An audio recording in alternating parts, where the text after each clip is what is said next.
చేస్తాం. ఒకవేళ జూబ్లీహిల్స్లో ఉన్న వాళ్ళకి ఎవరికన్నా అట్లా తెల్ల రేషన్ కార్డులు ఉంటే తప్పకుండా రద్దు చేస్తాం.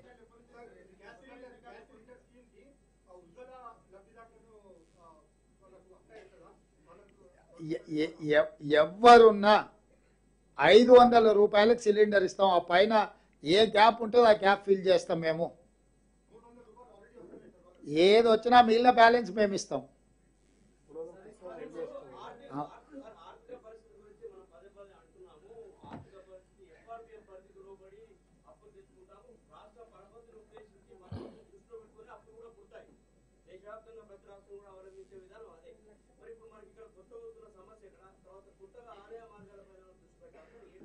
ఇప్పుడు మంచి ప్రశ్న అడిగినాం.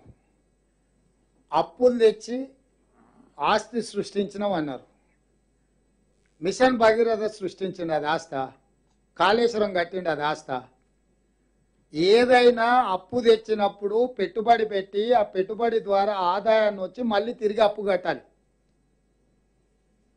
ఈరోజు మీ ద్వారా చంద్రశేఖరరావు గారిని, హరీష్ రావు గారిని నేను అడుగుతున్నా. మిషన్ భగీరథకు 50,000 కోట్ల రూపాయలు అప్పు తెచ్చిండ్రు. ఒక్క రూపాయి అయినా ఆదాయాన్ని సృష్టించి ఆ ఆదాయంతో నువ్వు అప్పు కట్టినవా? 1,00,000 కోట్లు కాళేశ్వరానికి అప్పు తీసుకొచ్చిన ఒక్క రూపాయి అయినా కాళేశ్వరం కట్టి ఆదాయాన్ని పొంది ఆదాయం కట్టినవా? ఇవాళ ఈ ప్రాజెక్టులు కట్టి తద్వారా ఆదాయం వస్తుంది, ఈ ఆదాయం ద్వారా మీ అప్పు కడతా అని చెప్పి వాళ్లకు డీటెయిల్ ప్రాజెక్టు రిపోర్ట్లు బ్యాంకులకు ఇచ్చి ప్రభుత్వానికి వచ్చే నికరమైన ఆదాయాన్ని ఈ అప్పులకు కట్టే పరిస్థితి కల్పించండు. అందుకోసం ఆర్థిక సంక్షోభం వచ్చింది ఈరోజు రాష్ట్రంలో. ఎఫ్ఆర్బిఎం పరిధి అనేది ఇప్పుడు వచ్చింది. ఎఫ్ఆర్బిఎం పరిధిని బైపాస్ చేయడానికి కార్పొరేషన్లు సృష్టించి అడ్డగోలుగా అప్పులు తెచ్చి నిండా ముంచుతుంటే ఇదిగా ఒక విధ్వంసకరమైన విధానానికి ముందుకెళ్తుందని కేంద్ర ప్రభుత్వం తీసుకొచ్చి ఏ కార్పొరేషన్ ద్వారా ఏ రకంగా రాష్ట్రం అప్పు చేసినా ఎఫ్ఆర్బిఎం పరిధిలోకి తీసుకొచ్చి ఆ కొలబద్ద పెట్టి కొలుస్తామని కట్టె తీసుకొని వాళ్ళు కూర్చున్నాక ఈ లెక్కలన్నీ బయటకు వచ్చినాయి. మేము వచ్చి బట్టి విక్రమార్క గారు శ్వేతపత్రం విడుదల చేసే వరకు రాష్ట్ర ఆర్థిక పరిస్థితి మిగులు రాష్ట్రం అని లేకపోతే ధనిక రాష్ట్రం అని మేము మొనగాళ్ళం మా మీసాలకు సంపంగా నూనె పెట్టుకుంటున్నామని చెప్పారు.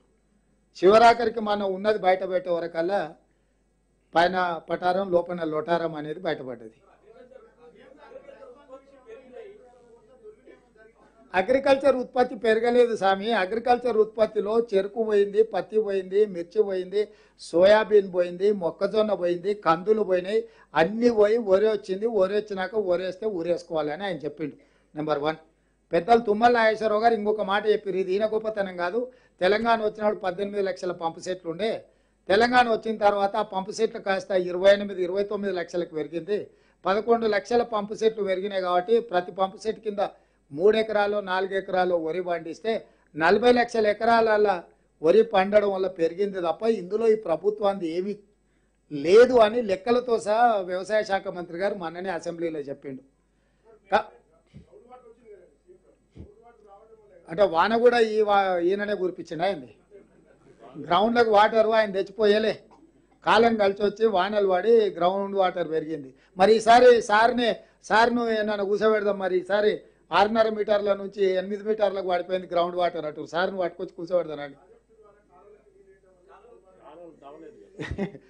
కాలువ బ్రిడ్జులు కట్టినా అన్నాడు. కాలువలు దోవలే. కాలువలు దోతి పంచాయతీ ఎక్కడిది?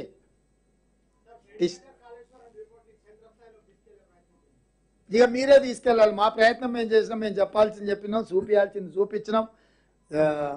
ఏమంటారు మొత్తం డిజిటల్గా మీకు అసెంబ్లీలనే మొత్తం అంతా పవర్ పాయింట్ ప్రజెంటేషన్ ఇచ్చాం. కాళేశ్వరం మిమ్మల్ని ప్రత్యక్షంగా తీసుకెళ్ళి కుంగిపోయింది చూపించడం, పగిలిపోయింది చూపించడం. దయచేసి మీడియా మిత్రులు కూడా దీన్ని క్షేత్రస్థాయిలో ప్రజల దగ్గరికి తీసుకెళ్లాల్సిందిగా మేము కోరుకుంటున్నాం.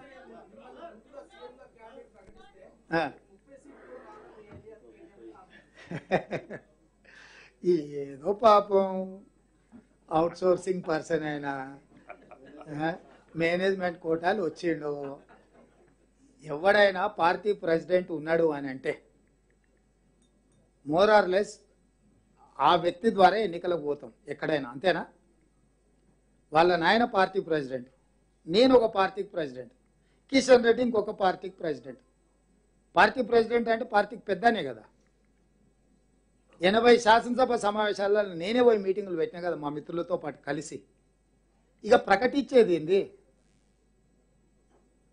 ప్రకటించేది ఏంది? ఏది నువ్వు చెప్పు, నువ్వు సీనియర్ జర్నలిస్ట్గా నీ ఎక్స్పీరియన్స్తో చెప్పు వెంకటరాజ్. కుర్సీకి పోటీ తప్పు లేదు. పార్టీ ప్రెసిడెంట్ అంటే ఏంది అంటున్నా. పార్టీ ప్రెసిడెంట్ అంటే ఏంది? హెడ్ ఆఫ్ ద ఇన్స్టిట్యూట్ అనే కదా. So head of the institute నేనుండి ఎలక్షన్ చేసినాము, వాళ్ళ నాయన అవతలుండి ఎలక్షన్ చేసిండు. ఈయన ఆయన స్లీపింగ్ ప్రెసిడెంట్ అని, ఈయన వర్కింగ్ ప్రెసిడెంట్ అని ఈయన పెట్టారు కదా. ఏమైంది రిజల్టు? కాబట్టి అమెరికాకు వారిపోయిండని మీరు అందరు అనగానే మళ్ళీ వెనక్కి వచ్చిండు పారిపోయి.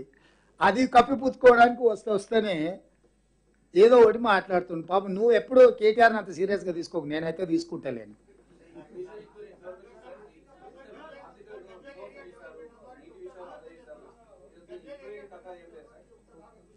ఏంటిది? అవునా? నీ సజెషన్ ఏంది? నువ్వు సజెస్ట్, మేము ఇప్పటివరకు పెద్దగా ఆలోచన చేయలేదు దాని మీద. నువ్వు సజెస్ట్ చేస్తే డెఫినెట్గా పరిగణలోకి తీసుకుంటాం.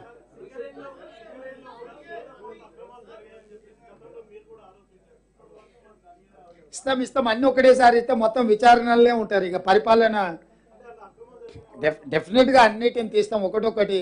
గొర్రెలు అన్నాడు, ఇప్పుడు ఒక్క గొర్రె కూడా పలుకుతలేదు. చూసారు కదా ఏసీపీకి ఇవ్వగానే వచ్చింది కదా, మీరే రాసిరు కదా.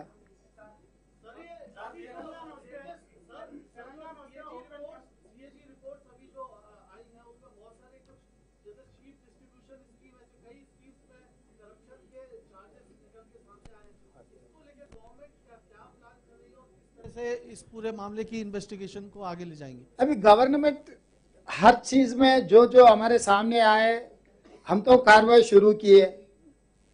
जो बकरियों का मामला है हम एसीपी को ऑलरेडी दे दिए, एफआईआर भी हो गए, क्राइम भी रजिस्टर हो गए। उसके बाद एंटी करप्शन ब्यूरो अभी इन्वेस्टिगेट कर रहे, 5 ऑफिसरों को अरेस्ट करके जेल भी भिजा दिए। वो एक दिन का मामला नहीं है। वो बिहार में जो घोटाला हुआ ना, ये उनके छोटे भाई है। ये वहीं धीरे धीरे धीरे वहीं जाएगा।